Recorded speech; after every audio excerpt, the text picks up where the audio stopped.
Ngayon mga mamshis, i-assemble natin yung Dr. Ayla Wearable Breast Pump. Madali lang to kasi ilan lang yung mga parts niya. So, very much convenient and very much easy to use. So first, let's have the T-connector and the valve. And by the way guys, they're also providing extra valves na dalawa. So, hindi kayo mamablama if mawala yung isa kasi may extra pa. Next naman is the T-diagram. Ina-connect mo siya dito. So, na-connect na natin siya. It's the shield, and then i-connect na natin siya dito. So, tayong dalawang adapter, which is the 19mm and the 24mm. Mo siya i-insert if preferred mo yung 19mm dito. Or if hindi, pwede lang ito. Gonna insert this inside the silicone shield. Ayan. And the last, we have the milk collector, and i-connect na natin siya.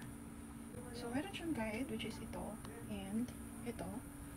So, you can just simply follow the steps. Ayan, tapos na lastly, yan, yung makina mismo. Which is very easy kasi isa-slide mo lang yan.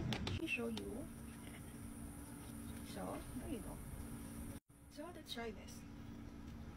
So, ganun lang siya easy assemble mga mamshis. And there you go.